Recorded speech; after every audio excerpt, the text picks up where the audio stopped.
Hola, mi nombre es Juan Luis Burstein, soy alumno de la carrera de piano en el Conservatorio del Plan 222.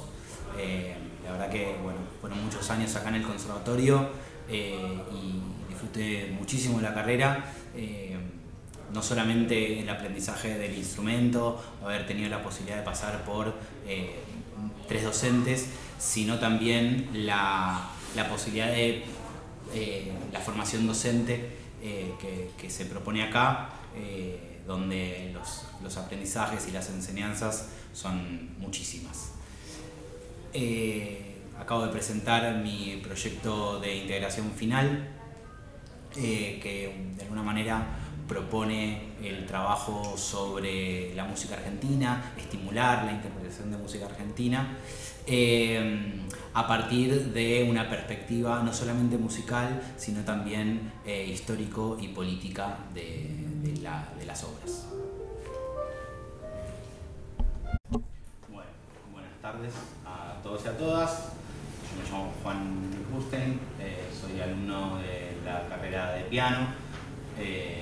Fui alumno de varios docentes, me egresé con Leandro Rodríguez Jauregui, y bueno, estoy para hacer acá la presentación de mi proyecto integrador final de la carrera, cuyo tutor fue Alejandro Pouter, que hoy lamentablemente no puede acompañarnos, pero me mandó los mejores deseos desde el trabajo que está cumpliendo. Gracias a la mesa también por haberlo leído en primer lugar el trabajo, que me quedó un poco largo, así que un poquito largo, así que en ese sentido agradezco las lecturas, agradezco las devoluciones también.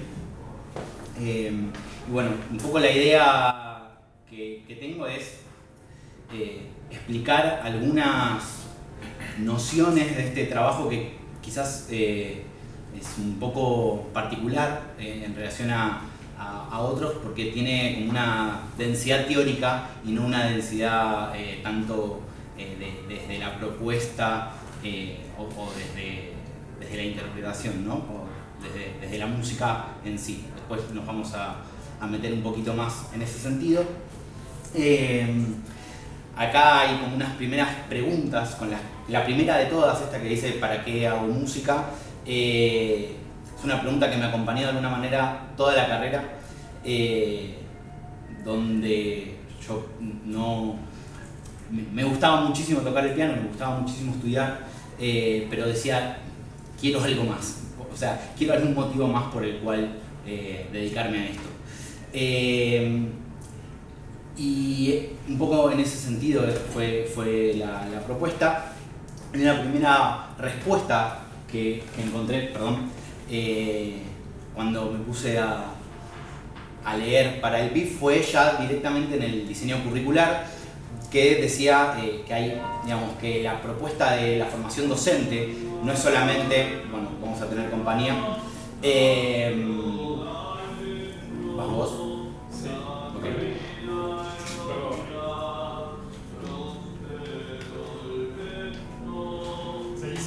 Ok, sí. Bueno, eso, que digamos, la idea del ser docente, desde el diseño curricular ya se propone que la música esté abrazada, por decirlo de alguna manera, por marcos referenciales filosóficos, antropológicos, pedagógicos y didácticos. Y digamos, un poco en esa convergencia entre la música y estos marcos de referencia es que planteo un poco como la cosmovisión del proyecto, ¿no? En este diálogo entre estas distintas disciplinas. También la segunda pregunta, que no es mía ya, es de Federico Monjó, ¿qué hay de no musical en una pieza musical? También me sirvió como para seguir preguntándome cuál era la búsqueda del trabajo. Y una respuesta, digamos, que se complementa a estos marcos referenciales es que todo sistema musical, y esto también lo dice el diseño curricular, expresa valores y tiene relación con las estructuras culturales de la sociedad donde esa música fue creada, ¿no? Entonces, de alguna manera, yo lo que planteo es a la música en ese diálogo con esas estructuras culturales, no solamente en las cuales esa música fue creada, sino también en las estructuras culturales en las cuales esa música es interpretada, ¿no? Y poder pensar en esa diferencia. ¿Vos te referís a eso? Eso sería lo no musical en una pieza musical. Exactamente, exactamente. Bien, sí. Bien. Este sería, ¿no? Como eso, la como visión del trabajo. La propuesta metodológica fue básicamente eso, aportar una perspectiva política e histórica a las preguntas que los estudiantes de piano del conservatorio se hacen cuando empiezan a estudiar una obra. Y la intención era darle mayor lugar a la música argentina. Digamos, que estas preguntas, desde esta perspectiva, sean en relación a la música argentina. También durante todo mi trayecto, yo tenía una sensación de que siempre la música argentina quedaba como relegada dentro de mis propios programas de piano. Esto era de alguna manera compartido, así en charlas informales, pero nunca lo terminé de saber si era solamente una sensación mía o algo más compartido. Así que después hice como una encuesta alrededor de esto. Entonces, tengo como el PIF propone dos cosas. Por un lado, acercarse a la música argentina y en concreto es conformar sobre esas músicas argentinas ediciones críticas, con una propuesta que después desarrollaré un poquito mejor. Bien, la primera parte entonces es un poco el marco teórico del proyecto. La primera cuestión es justamente pensar si la historia efectivamente podía ser una fuente para la interpretación musical, cosa que yo tenía mis serias dudas. Y en el camino me fui encontrando con un montón de autores que planteaban como esta relación, que me dio de alguna manera mucha alegría, ¿no? Porque me sentía medio como que no voy a encontrar nada, y al contrario. Digo algunas cositas. En un primer lugar, me parece que la definición de Dalhaus, que además es un autor que leemos mucho en las cátedras de historia, de estética, entre algunas otras que ya no me acuerdo, es que hay una posibilidad de reconciliar la estética de la autonomía y la conciencia histórica. Porque en algún momento, y después hay otro autor que así lo manifiesta, se pensaba como medio binaria la cuestión. O es una o es la otra. Y digamos, esta propuesta de Dalhaus, que se complementa con esto que dice Adorno, la obra de arte, no solamente la música, sino la obra de arte en general, no es ni su sentido oculto ni lo exhibido. Es una oscilación entre ambas. Bueno, en esa oscilación es que intento plantear estas ediciones críticas. Acá Aguaú es el que dice o va por un lado o va por el otro, ¿no? Dice, hay quienes piensan que, acá, ¿no? Hay quienes piensan que el significado musical es intrínseco y hay otros que dicen que los significados son extrínsecos. Bueno, creo que, como dice Dalhaus, no es ni una ni otra. Bien, entonces como no es ni una ni otra, por eso en las ediciones críticas mi propuesta es sumar a lo que se suele ver en las clases de piano, es decir, al análisis formal, al armónico, el tímbrico, el rítmico, etc., de los parámetros musicales, el análisis histórico sobre la obra. Y la manera que se me ocurrió para elegir estas obras, que no sean necesariamente las obras per se, sino que todo alumno, trayecto en particular, digamos, yo estudio historia en otra universidad, pero digamos, todo aquel que tenga algún interés por la historia lo tuvo en la escuela secundaria, entonces que los alumnos puedan elegir el periodo que les interesa más investigar y a partir de ese periodo elegir la obra para pensar esta perspectiva, ¿no? Como elegir las obras desde otro lugar y no por la obra en sí, necesariamente. Bien, entonces hice una encuesta efectivamente para analizar la importancia de la enseñanza de la música argentina en el conservatorio. Esa encuesta tiene un montón de preguntas cuantitativas, cualitativas. Me quise quedar, al menos en esta presentación, con dos que me parecían las más significativas. La primera es la que demuestra este gráfico, ¿no? Que los alumnos estarían de acuerdo con que se le dé un mayor lugar en las cátedras a la música argentina. Y la segunda es si efectivamente se le da, donde la mayoría cree que queda relegada. Me hubiera gustado, honestamente, que en la encuesta participen más alumnos de piano. Ahí dice 22 respuestas. Hice todo lo que pude desde todos los medios posibles para incentivar la participación, pero bueno, honestamente es lo que conseguí. Y bueno, entonces tenemos como tres conclusiones de esto, ¿no? Primero, que la música argentina efectivamente no tendría el mismo lugar que otros periodos que se estudian. El segundo es que la mayoría de los estudiantes están interesados en que esto se modifique. Entonces, que podemos modificar esto vinculando la música con la historia. Yo elegí, en particular, el periodo de la última dictadura militar. No solamente estudio historia, sino que trabajo en un excentro clandestino de detención. Entonces, digamos, mi interés por este periodo en particular de alguna manera tiene que ver con esto. Pero no solamente lo justifiqué desde mi propio interés, sino desde lo que la última dictadura militar representa, ¿no? Y ahí volví a Adorno, que decía que la primera exigencia, volviendo a la idea de lo docente, la primera exigencia de que Auschwitz no se repita tiene que ser en la educación. Y la idea de que Auschwitz no se repita, bueno, yo lo vinculé con el nunca más en nuestro país. Y entonces me puse a relevar qué obras efectivamente había sobre la dictadura militar en nuestro país. No encontré tantas. Cuando estaba armando mi concierto de grabación con Leandro me compartió una que era contra la olvidación de Graciela Parasquevaidis. Y Graciela, además de obras alrededor de esto, tiene muchos escritos sobre el vínculo de música y política. Y ella, en uno que efectivamente se llama Música y Dictadura concretamente, dice que esto se tiene que indagar, porque ella se hace la misma pregunta, ¿no? ¿Cómo explicar por qué no se registran en el ámbito de la música culta más que poquísimos casos?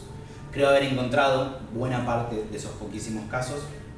Relevé para esto todas las obras de música argentina del nivel superior, de los 4 años. Ahí no encontré nada. Sí encontré algunos autores que tienen otras obras o escritas durante el periodo o relacionadas con la temática. Y finalmente encontré estas obras que tenían que ver con la dictadura, Der Tribune de Kagel, que no es para piano, es como una composición, una especie de composición radiofónica. Voy a leer ahí brevemente. En esta composición radiofónica hay una voz que, acompañada por un ritmo de percusión medio como una marcha militar, esta voz dice: nada de derechos humanos, ninguna industria de los derechos humanos aquí, nosotros no nos derechos humanizamos. Kagel la compone en Alemania durante la dictadura, en el 78-79, y en un primer momento se creía que hacía referencia a Hitler. De hecho, aparece en esto que acabo de leer, es de la marcha número 3, son como todas marchas con ritmos militares. En otra marcha aparece la voz de Hitler, pero cuando Kagel falleció se encontraron como en la carpeta de composición de la obra entrevistas de sobrevivientes de centros clandestinos de la Argentina, y de alguna manera, bueno, entonces implícita o explícitamente hacía referencia a también lo que pasó en el país. Después Brindis 10 de Debussy, que es una obra teatral con el pianista con los ojos tapados y con otras 2 personas diciéndole lo que tiene que tocar. Como era teatral, no me pareció incluirla dentro del proyecto, pero estuvo ahí, honestamente lo pensé bastante. La Casa sin sosiego de Gandini es una ópera y es la primera obra reconocida que tiene directamente que ver con la dictadura.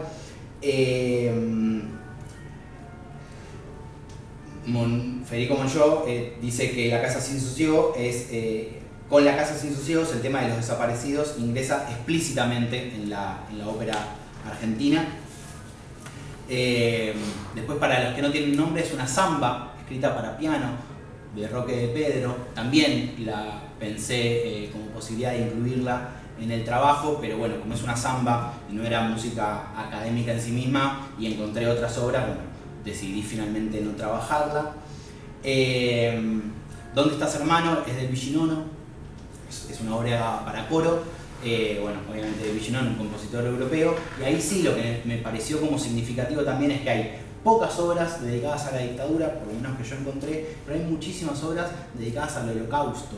Hay obras de Schoenberg, de Penderecki, de Nono, entre algunos otros que me estoy olvidando y que bueno, los mencioné en el trabajo. Y finalmente las dos obras sobre las que yo trabajo, que son obras para piano, que es Contra la olvidación de Paraskevaidis y Homenajes 1 de Nelly Gómez. Entonces, esta fue como la primera parte del trabajo. La segunda parte efectivamente es el trabajo sobre estas obras.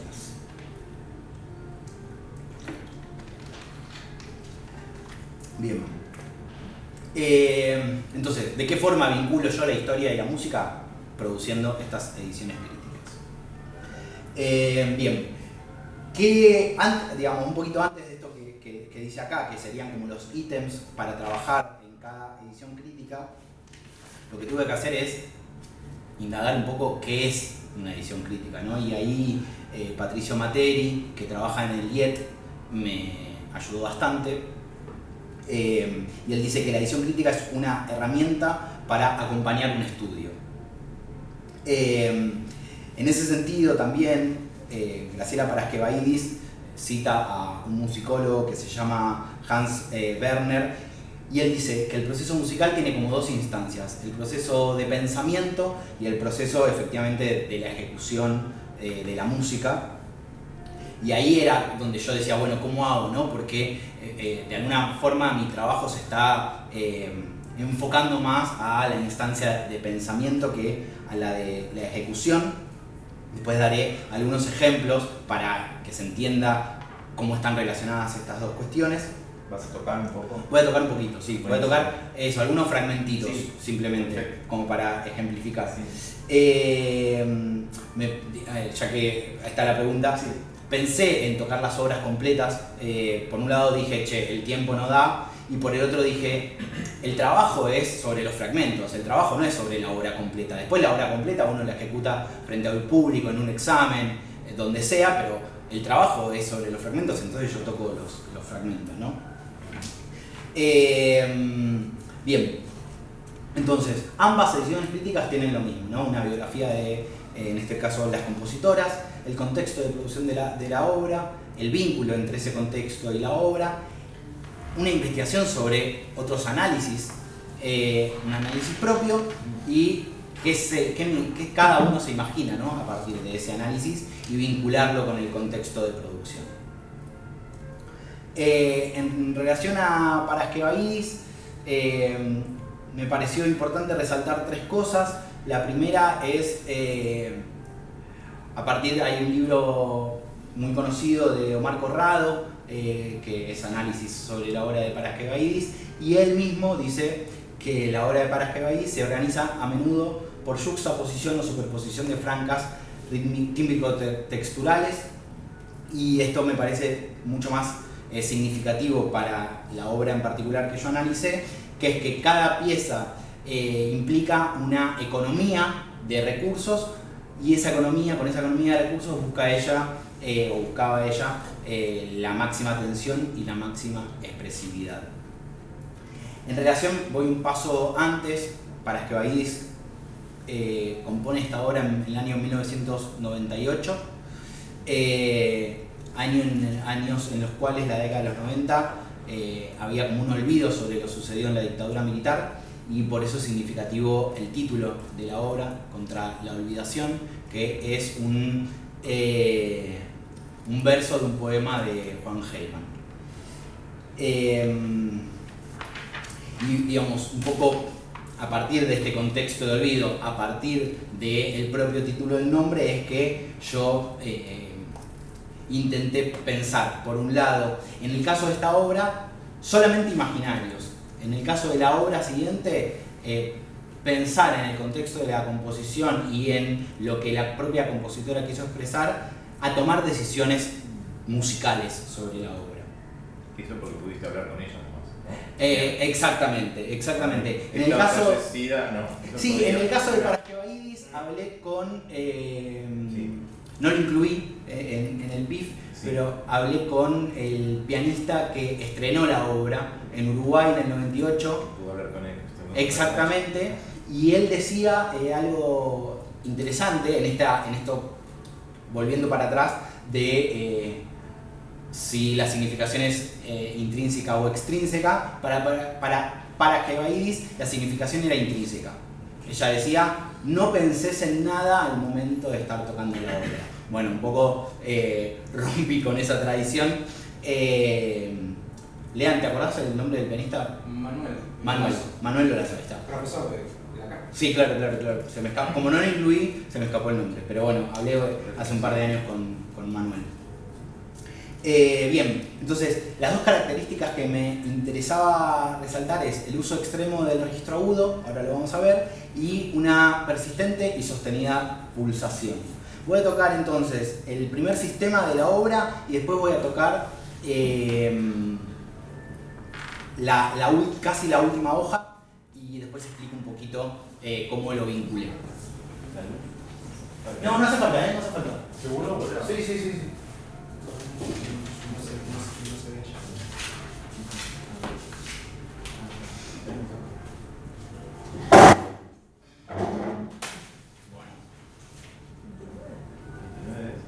Veo, de verdad. Pero no se me queda la parte. No. Es ejemplo.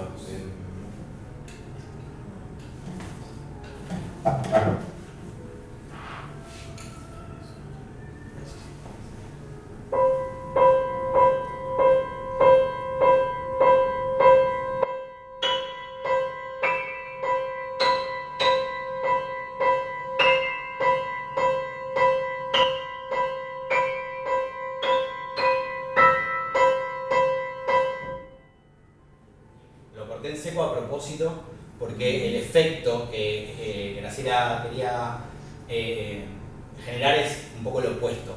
Ahí dice, ¿no? Pedal siempre, lo corté para cortar ese efecto del pedal siempre. Voy a tocar buena parte de la última de la última sección de la obra, intentando retomar ese efecto del pedal. Ahí está solamente casi que el último sistema. Les pido disculpas cuando me puse a pensar en la presentación, decidí hace un par de días ir de un poco más atrás para reforzar el efecto de la sonoridad y la resonancia. Por eso no está ahí, perdón por eso, pero tiene que ver con eso, con una decisión de estos últimos días.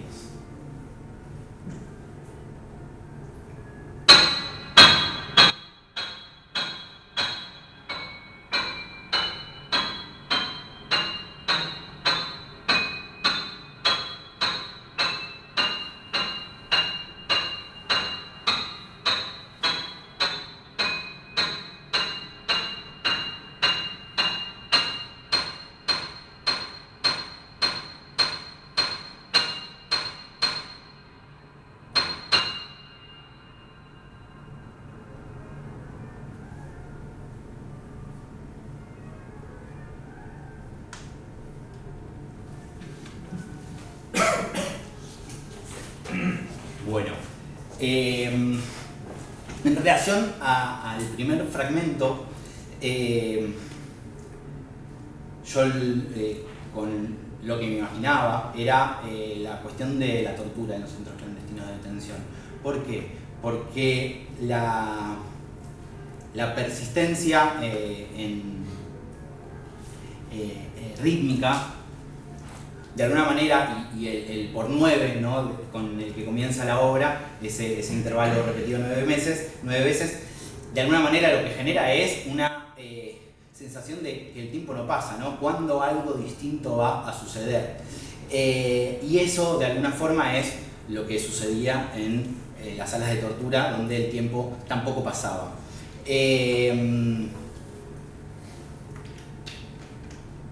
Hice muchísimas otras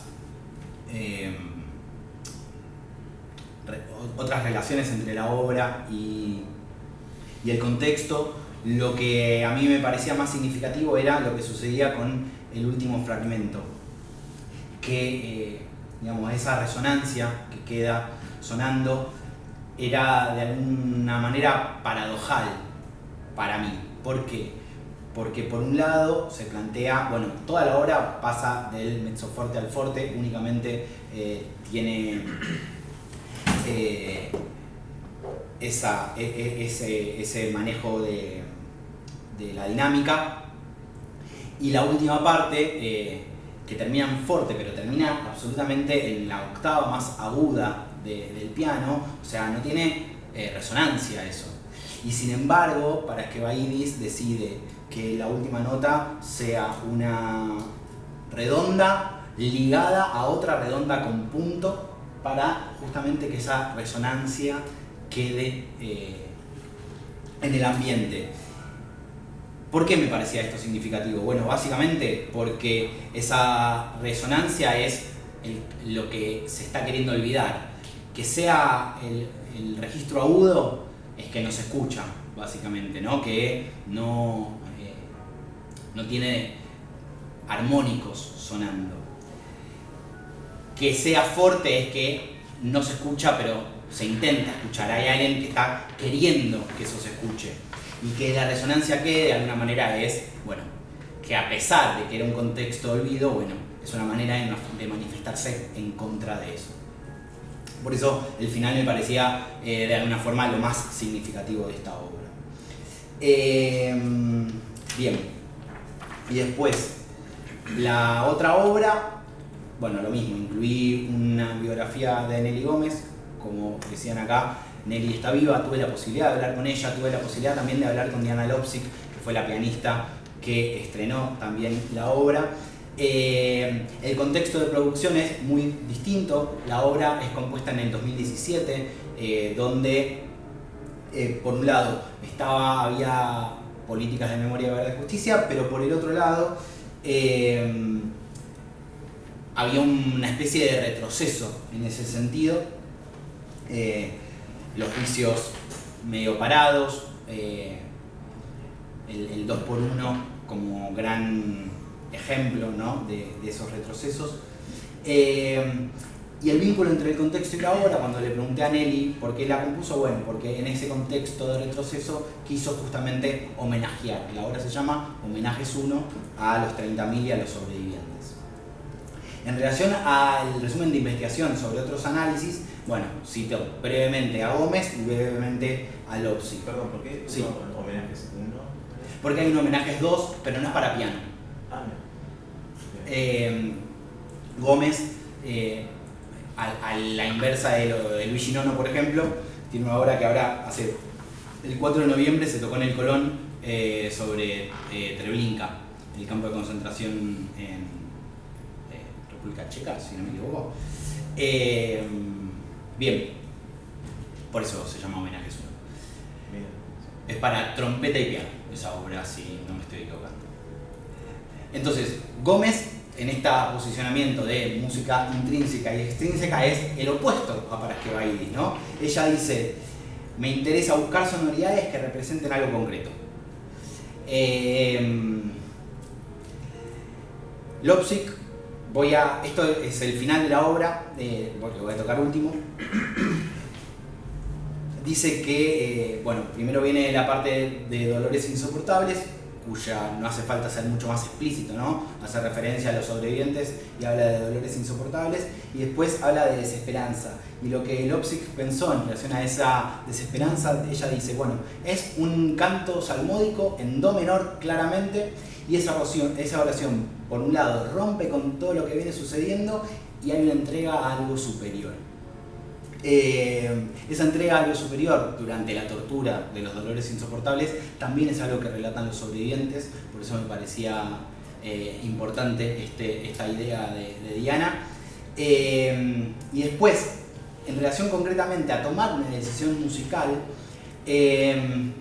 acá quedó medio raro porque son dos hojas distintas pegadas. La idea de desconcierto de las personas secuestradas, y a esta idea de desconcierto yo musicalmente lo analicé de esta forma. Digamos, pensé por un lado que no hay armonía, eso obviamente ya produce desconcierto, y por el otro lado que el bajo va creciendo cromáticamente, y eso de alguna forma lo que marca es un desconcierto creciente. Entonces lo más importante en este caso es ese bajo. Toco entonces este fragmentito y después toco el final de esta obra.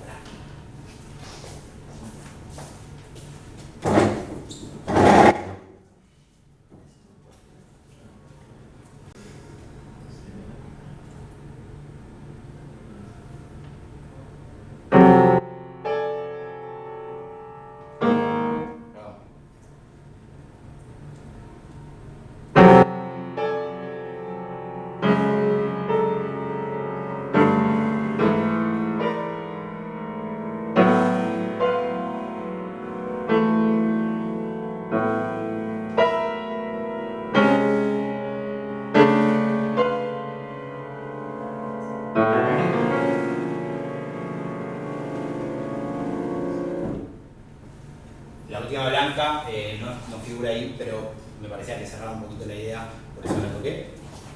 Pongo la partitura del final y... era eso lo que me daba la... Perdón. Se va a retirar de la... Sí, me volvió loco, perdón. Voy pensando en este contraste, desde la idea de dolores insoportables y llego hasta el final.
Bien. Bueno, de alguna manera ya expliqué ambas cuestiones, espero que más o menos se haya podido escuchar. Y la conclusión, digamos, lo que dice Esteban Buch ahí al final, me parece que era un buen resumen de de toda la conclusión en una oración era muy sintético y expresaba muy claramente la idea, que es que detrás de toda interpretación late el deseo de quien escribe, digamos, retomando esta idea de, bueno, abrir la posibilidad a través de pensar en el contexto de la obra, elegir las obras quizás a partir de su contexto, bueno, avanzar y tener en cuenta el deseo de los y las alumnas para darle mayor lugar a la música de Argentina en el trayecto académico en el conservatorio. Bueno, eso sería todo. Gracias. Bien, entonces ahora vendría la parte del intercambio. Perfecto, sí. Bueno, ¿alguno quiere empezar? Nada. Pues yo. Bueno, Juan. Espérame que cierro acá, así no estoy mirando esto. Muchas gracias por la exposición, súper interesante el tema, muy actual, siempre actual, pero muy actual. Mira, una cosa que me interesó, en la página 8 del PIB, cito una frase que pusiste: la autoridad final sobre la interpretación la tiene la comprensión actual. Tal vez me gustaría que amplíes sobre ese tema porque te pregunto, ¿opinás que esto es cierto, por ejemplo, en el caso de música antigua?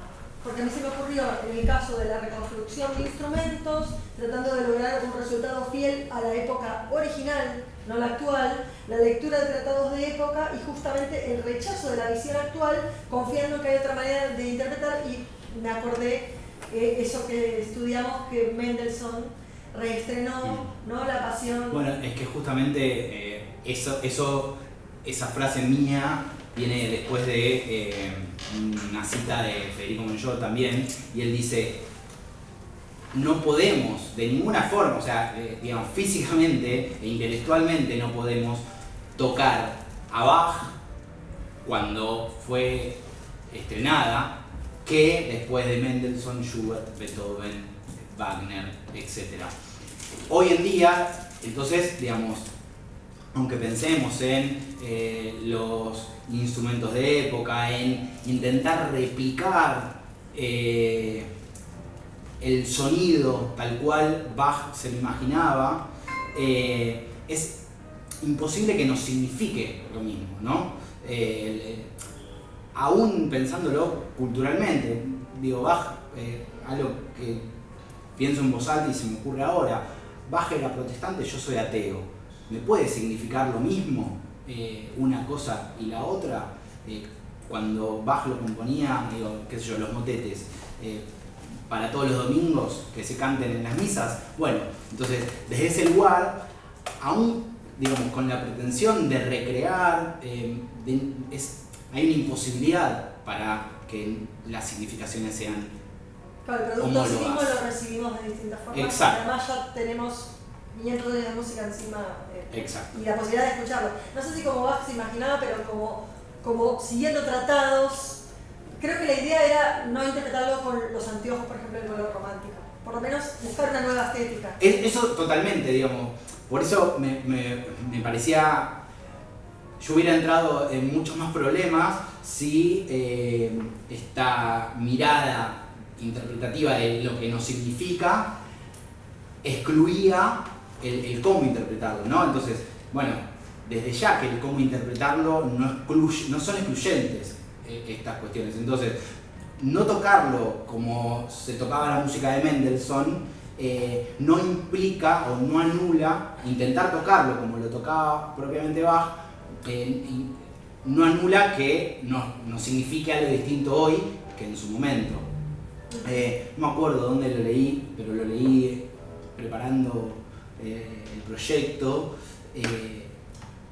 y en esta lógica del redescubrimiento de Bach, hoy en día el clave bien temperado es fundamental en la obra de Bach para nosotros.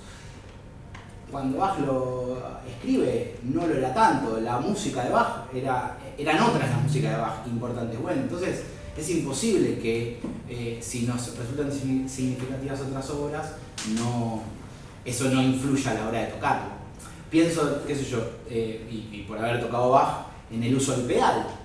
Bueno, ya en el instrumento, estamos tocando en otro instrumento. del que tocaba bajo. Ya con eso me parece que pretender que la cosa sea idéntica como era es, no sé, no quiero sonar, pero medio absurdo.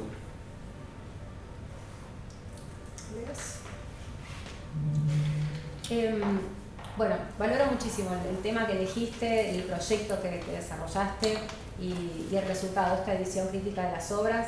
Desde una perspectiva de género también me parece súper importante, quizás fue una causalidad que bueno, son dos compositoras. No sé si mujeres. es casual.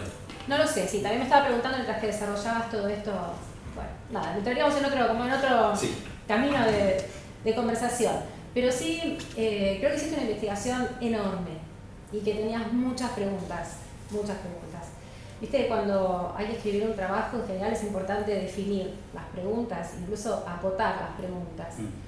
Creo que hay, bueno, la sensación cuando uno lo lee es que hay un montón de cosas ahí circulando, un montón de inquietudes, un montón de cuestiones que quizás no queda claro en una primera lectura de qué se trata exactamente. Sí queda claro cuál es tu objetivo final, que es el que se logró. O sea, realmente eso lo valoro mucho. Una de las preguntas que aparece en la introducción, que vos decís, bueno, me pregunto para qué hago música, muchas veces me parece valiosísima, es ontológica, creo que nos recorre a todos los músicos en algún momento o siempre. Y puede ir cambiando las respuestas, sin duda. Lo que me pareció curioso es que siempre tiene que haber una coincidencia entre la introducción y las conclusiones, ¿no es cierto? A nivel formal, forma del escrito, para que, bueno, vos hagas preguntas, tengamos respuestas desde tu perspectiva y todo lo que vos estudiaste y presentás acá. Sin embargo, en las conclusiones vuelve a aparecer la pregunta, ¿para qué hago música? Bueno, es que... ¿Es a propósito? ¿No la contestás? Sí, es a propósito. No la contestás. Es a propósito y tiene que ver un poco con esto que decís. Bueno, algunas respuestas tengo, más, pero no sé si son respuestas inamovibles. Entonces, eso, que me parece más valorable seguir teniendo la pregunta, aún con más posibles respuestas, que decir, esto está respondido. Me daba la misma sensación y entiendo que formalmente quizás era difícil el trabajo, me daba la misma sensación cuando leía sobre eso, los significados de la música. Era como, che, esta respuesta la están buscando. Bueno, en última instancia es... Hay respuestas que no se encuentran, como por ejemplo, Exacto. pienso personalmente que cuando uno estudia una obra musical, uno cree que la termina, pero nunca se termina de estudiar. La puedes agarrar en otro tiempo, encontrar otras cosas. Es como que la conciencia es como una especie de linternita que apunta a un lugar y en otros momentos, en otro día, por ahí apuntas a otro lugar. ¿Me explico lo que digo? Entonces Sí, sí. descubrís otra cosa. Absolutamente. Y creo que ese trabajo, para mí está completísimo, estoy de acuerdo con Ana Laura. Sí. Yo para cerrar, Pero ¿verdad? sí. A ver, Sí, porque te mi interrumpí, pregunta te sugeriría, el trabajo es muy valioso, me parece que vale la pena redondearlo en algunos sentidos. Por un lado, esto acerca de cómo citar, vos ya, si estás estudiando en la universidad, sabés que hay una serie de protocolos acerca de citas que le da valor académico, entidad. Entonces, también sabés que a veces hay que saber elegir qué recortar y qué dejar y qué no. Hay cosas que son muy importantes para vos, incluso para todos, pero que si quedan estas preguntas sueltas, nos dan una cosa como de un poco de inconsistencia o de no saber qué quisiste decir en el fondo. Así que yo te sugeriría que en una próxima revisión que le des, porque creo que merece profundización, te preguntes vos qué cosas vale la pena dejar en un sentido así como un poco más académico y de que tenga alcance y que tenga como una llegada mucho más directa al lector. Eso es todo. Sobre todo, te digo lo que me parece, sobre todo la primera parte. La segunda parte está muy clara, el trabajo está clarísimo y me parece excelente que hayas podido hablar con él y hayas podido sacar toda esa información que uno va a escuchar esa obra y por ahí no llega a conocerla, ¿no? Pero la primera parte hay muchísimas citas y autores y cosas que están un poco como desordenadas. Sí. O sea, quizás hay un orden tuyo interno, pero para el lector es como algo que no terminamos de cerrar, que en algún punto quizás para vos sí, porque vos sos el que lo escribiste, ¿entendés? Pero para una persona de afuera tiene que estar toda esa parte por ahí más clara para que lo entendamos mejor. Se entiende igual, quiero decir, o sea, entendemos a dónde querés llegar, pero habría que ordenarlo de otra manera. Sí, ¿no? en algún momento yo ¿Viste cuando tenés muchas ideas? Exactamente. Estás con la cabeza. Entonces dije, bueno, cosas presento y un vas estado de la cuestión, y vas ¿no? poniendo. Pero evidentemente eso, el estado de la cuestión era, por un lado, tiene también que ver con la longitud del trabajo, ¿no? Por un lado yo dije, no quería que tenga esta longitud y dije, bueno, ¿cómo achico y cómo ordeno? ¿Era más largo? No, pero a medida que lo iba escribiendo y que iba diciendo, bueno, esto es significativo y esto tiene, era como, se me está extendiendo de más. Y era como, bueno, ¿cómo achico? ¿Cómo sintetizo y cómo ordeno? Sí. Y como la propuesta en sí misma estaba más en la segunda parte, fue como una decisión en parte consciente y en parte inconsciente de eso, presentar un estado de la cuestión. Me pasó a mí que me tuve que poner a leer muchísimo para hacerlo y a medida que leía encontraba hasta mejores cosas, ¿no? Monilló fue de lo último que leí, el libro de Alja fue de lo último que leí, empecé leyendo muchos otros autores hasta llegar ahí. Entonces, bueno, eso, quizás creo que hasta comparto con ustedes la idea, al menos como me parecía que era un tema no tan trabajado en el conservatorio, dije, bueno, presento un estado de la cuestión. Evidentemente quedó más caótico de lo que yo me imagino. La primera parte, sí, hemos coincidido en eso, en la lectura y bueno, por ahí quisiste abordar un tema enorme.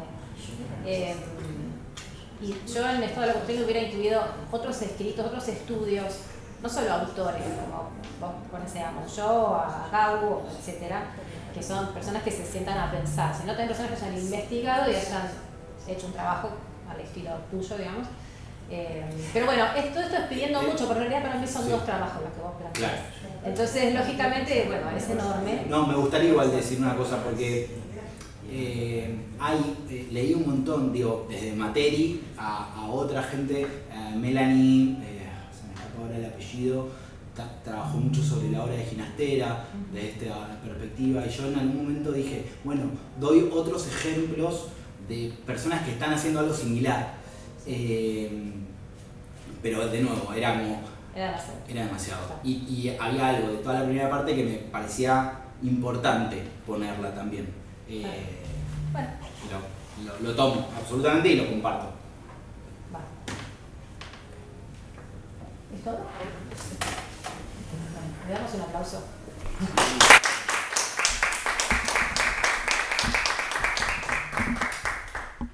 Bueno, felicitaciones.